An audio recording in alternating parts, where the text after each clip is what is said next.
Today we're out here in Big Sur, California with a Factory 5 Shelby Cobra Replica. This is the Mark II. Thanks to Monterey Touring Vehicles, you can find their link down in the description if you want to drive this exact same car.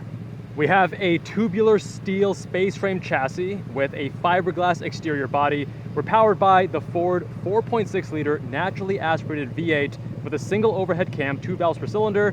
It's actually from the 1999 to 2004 Mustang. It's making 315 horsepower, 350 pound-feet of torque, made it to a Tremec TR3650 5-speed manual. Of course, front engine, rear-wheel drive. Front suspension is unique to this kit car. We have double wishbone in the front with coilovers. In the rear, it's a live rear axle. It's actually the Ford 8.8 solid axle with a triangulated 4-link, also with coilovers. We have a power-assisted rack and pinion steering, and we have the SN95 Mustang disc brakes in the front. We're weighing in right around 2,300 pounds from my research. The gentleman who was actually introducing me to the car was saying that it weighs something like 1,300 pounds, but I don't think that can be right. I'm sure this is a little bit more than 2,000 pounds. It's rated at 0 to 60 in about 4 seconds, and power to weight ratio is 7 pounds per horsepower. We do not have any nannies. It's an open cockpit. There's no traction, no stability, not even ABS. And I mean, the car absolutely looks the business. This is an older model from like 2000 to 2004, the Mark II. I think now Factory 5 is on like the Mark IV, if I'm not mistaken. And you can customize this however you want. For example, we have the optional roll hoop right here, which helps you if you roll over, but if you get rear-ended, then your head is right here and you hit this, which is not going to lead to a good time. There are also some additional add-ons and options with chassis bracing and such. And you can see some of these pieces that aren't actually bolted in. Also that right there is for the additional roll hoop for the passenger, optional as well. Now, getting into the car is a little bit of a process. You don't have traditional door handles, and you have no reinforcement, so if there's any side impact, you're SOL. Getting in, you actually want to step here, put your butt at the top of the backrest, and then slide down, just like that. Pedal box, as you can tell, is shifted quite a bit to the left, and based on the seating position, you actually feel like you're angled out like this. Now, obviously, no tilt or telescope to the wheel, and the actual seat, you can slide forward and back. I am all the way back. I am 6'1", just barely making the cut. We got these racing style seat belts as well, which are quite interesting. And the main concern I have is I don't want anyone to hit me with all these people on their phones these days. You don't have modern safety technology, obviously. This is a kit car replica of the 1960s Cobra. So switches here are also pretty interesting. This is the horn. Does not work. This is how you indicate left and right. Really neat. But when you turn, you got to remember there's no auto centering, right? So you got to put it back into the center yourself. These are the headlights, so that's off. Headlights are now on. Our various gauges, speed, our tach, 5-speed manual transmission, handbrake all the way over there. Clutch, super long throws, and a very high engagement point, and we are off.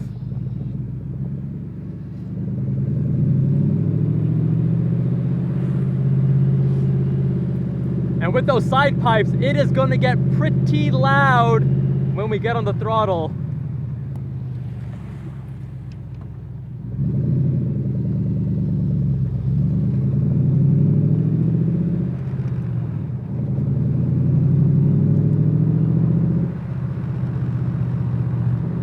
You're going to notice a lot of sawing as I'm driving because there is a ton of slop to the wheel, and you can feel the pretty sharp bite point where the steering catches.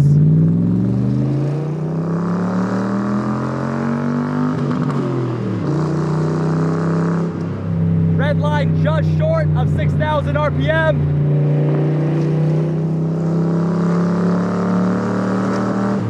Gears are super long, but when you're steering, it's hard to go smooth around a corner because there's that slop, and then once you start biting, it gets a little bit too fast of a steering ratio, and then you have to keep correcting. This is a car that absolutely assaults all of your senses. Even the smell of the gasoline. You can almost taste it on your mouth, right? It's one of those cars that just demands so much of you as a driver. Driving slow around town, I mean, it's not particularly hard. It's exciting though. It is all encapsulating. You have to focus on what you're doing. Delicious downshifts, immediate throttle response with that naturally aspirated engine. But you gotta be careful with the gear shift because oftentimes it doesn't want to go into gate and you'll grind the gears. You gotta be pretty firm with it. You gotta manhandle it a bit, especially when going into reverse. It wants to pop out of gear, so you gotta hold it there. It's a car that has a lot of quirks and it keeps you on your toes because you know that if you mistreat this car, as you can see, the roads are a little bit damp right now. If I got a little bit too enthusiastic, you run the risk of going sideways into a ditch. Getting on the throttle, this isn't a car that wants to understeer, it's a car that wants to oversteer. And the funny thing, the tires currently, we have extreme contacts. We have a 255 section width in the front, but only a 245 section width in the rear. So not exactly sure what happened there. Maybe someone accidentally rotated the wheels and tires, not realizing it's not a square setup. Long clutch throw, high engagement point. Throttle is actually very firm. I haven't really experienced such a firm throttle before. It requires a lot of effort and also longer throws. Yeah, very darty front end. This is a car that demands respect from you as a driver. By the way, some of the newer, the Mark IV I saw has actually a little piece of glass right here to help with some of the wind. Because right now we have no shield behind or anything. It is very windy in here. Hopefully the audio is usable and okay. Driving this car for a few hours today has been such an experience. Oftentimes as car enthusiasts, we focus on what car is better or worse. That guy's cutting it way too close in terms of overtaking. But what we're actually about, what we're after as car enthusiasts, isn't what's best on the spec sheet. We're after an experience behind the wheel. And when you get behind these classic vehicles, or rather these kit cars that are replicas of classic vehicles with a few modern amenities and technologies like disc brakes and power steering and such, you're getting a lot of that raw nature, a lot of that, again, assault on the senses in a way that is a little bit more approachable and modern. You don't have a carburetor, right? You have direct injection now. And the experience you get here as a driver is one of being completely encompassed by the driving experience, demanding your full focus as you drive, and a constant state of low-level fear. And it's not so much, again, that this car is gonna bite you if you're not actually pushing it hard and driving like an idiot. Is that I'm afraid of other people hitting me, because you and any precious cargo you may have on board is not really going to be very safe. Now obviously if you just rent this for a little bit, you're minimizing your risk. If you daily drove a car like this, you'd be maximizing your risk. But this is what we're about as driving enthusiasts. We want experiences behind the wheel. And that's why I love driving these older cars, these replica vehicles. I drove a 550 Spider replica previously on the channel. Monterey Touring Vehicles also has their own 550 Spider replica. Stay tuned and subscribe if you want to see a review of that as well. But this is what it's all about. You get behind the wheel of a car and it makes you feel something. Now, this isn't like a Lotus Elise, which is even lighter than this, or even a Mazda Miata, which have such beautiful, calibration to the inputs and great chassis stiffness and great communication. This actually has pretty numb steering, in all honesty. Very numb. Oh, there we go with the gear shift. You'll put it into fourth, but it won't be fully in there. You gotta be careful. And I mean, look at these roads. Highway 1, driving north from Big Sur towards Monterey. Some of the best driving roads in the world. And trust me, they're even more fun when you don't have highway patrol right in front of you. Look at that. Now let me tell you more about how the car actually drives. I told you the steering is very light and quite a bit darty. It's a little bit unnatural actually. The transmission is finicky and pretty high effort, pretty notchy, not a lot of slop to it. It's actually pretty firm. Throttle response is immediate and linear, although you do have to jab it pretty hard because again, you have a long throw to the pedal. And that sound, man. Cross-plane V8, American rumble, not a pushrod, but still got that American rumble to it.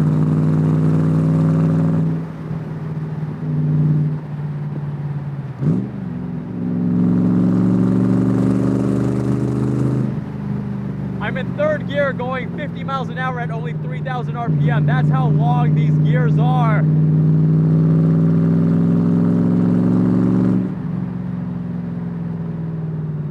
The brakes have a pretty modern, you know, they feel like Mustang brakes.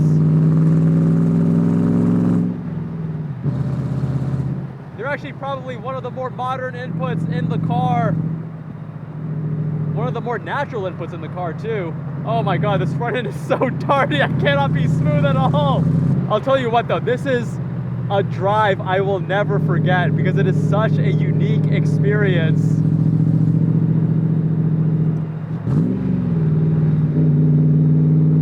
Now, when I ever buy one of these, well, it takes a certain kind of person. Oh, geez, man, every time I try going into fourth, you have to be someone who is, I guess if you're gonna build the kit car yourself, you gotta be handy, right? If you're gonna buy one that's already pre-built, well, let's just say, I don't think I personally would. I don't think I've drank enough beer in my lifetime or have enough hair on my chest. And that's even though my most recent total testosterone has been slightly over 1,000. I still don't feel like that's enough.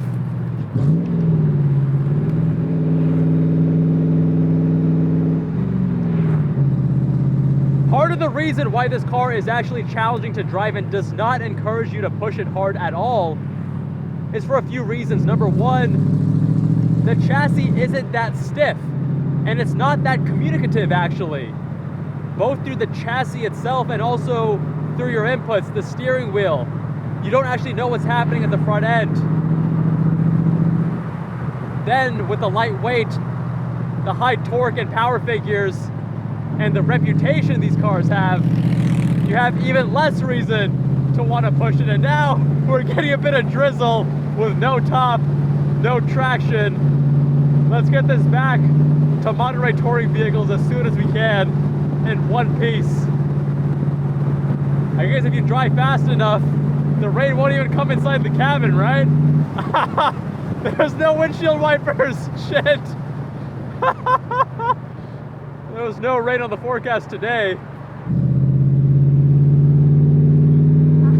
Desperate times call for desperate measures. Got the headlights on. Let's hope that I'm the one who's uploading this video when it goes live and it's not someone posthumously doing this on my behalf. And there you have it, my friends.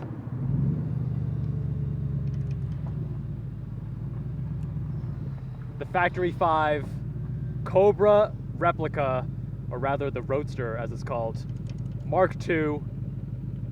Let me know what you think with a comment down below. And if you want to drive this exact car yourself or another really cool classic vehicle, either a real classic vehicle or a replica, then check out Monterey Touring Vehicles, linked below. Much love, my friends, and I'll see you all in that next one.